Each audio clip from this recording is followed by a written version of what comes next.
40 பேர் சேர்ந்து சிந்தாரப்பட்ட ஏரியில அடிச்சு போட்டாங்க, வெட்டினாங்க. என் தலையில 46 தையல் வெட்டினாங்க. இவன் சாகணும்னு சொல்லி வெட்டினாங்க.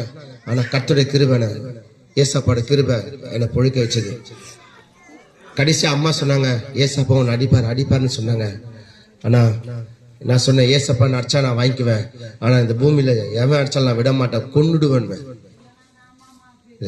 கொன்னு எதற்கு யாரும் நிக்க முடியாது, காலிதான் அவன், அப்படியா பட்டவன் நானு. ஆனா ஏசப்பா என்னுடைய நுரையீரல ஓட்ட உடம்படி நுரையீர இருமுனா ரத்தமா காக்குவேன். வியாதி, பயங்கரமான வியாதி, இருமுனா ரத்தமா காக்குவேன். டாக்டர் சொல்லிட்டாங்க. டாக்டர் கிட்ட போய் பார்த்தேன் ஜிஹெச்ல. டாக்டர் சொன்னாங்க, இந்த பையன் 3 நாள்ல செத்துருவாங்க.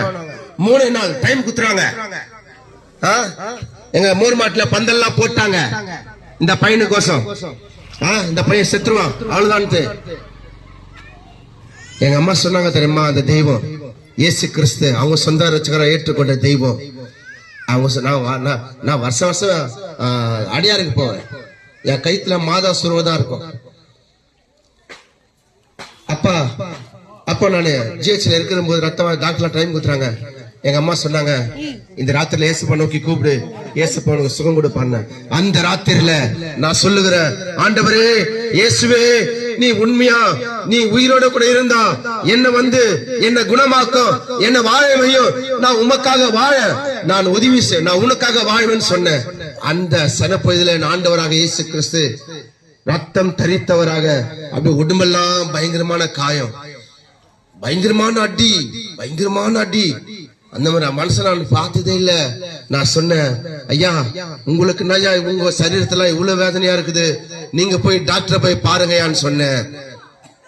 அப்பா இயேசு அதுல இருந்து சொன்னாரு, அவர் சொன்னாரு, மகனே, என் குமாரனே, இதெல்லாம் உனக்காக தான் சொன்ன. அந்த அடிப்பட்ட காயத்தை பார்த்து சொன்னார், இந்த ஒவ்வொரு காயமும் நீ செய்த பாவத்துக்காக, நீ செய்த அக்கிரமங்களுக்காக, நீ செய்த சாபத்துக்காக, தலைமுறை பாவ சாபங்களுக்காக நான் உனக்காக மரித்த, நான் உனக்காக ஜீவனை கொடுத்த, பூமி முழுவதும் ஒரே ஒரு தெய்வம் என் ஆண்டவராக இயேசு ஒருவர் தான், என் ஆண்டவராக இயேசு ஒருவர் தான்.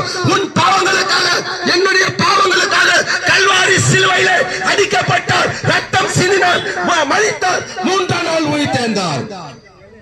அவர் ஜீவனுள்ள தேவனாக இருக்கிறார். அவர் உயிர் உள்ளவர். என் இயேசு உயிரோட கூட இருக்கிறவர். இன்றைக்கு உயிரோட கூட இருக்கிறார். மகளை நீ நோக்கி கூப்பிடு, உனக்கு விடுதலை கொடுப்பார். நீ நோக்கி கூப்பிடு, உனக்கு ரட்சிப்பை கொடுப்பார். நீ நோக்கி பாரு, உனக்கு பரலோகத்தை கொடுப்பார். நீ நோக்கி பாரு, வியாதியிலிருந்து சுகத்தை கொடுப்பார். இயேசு கிறிஸ்து உங்களை ஆசீர்வதிப்பார். ஆமென்.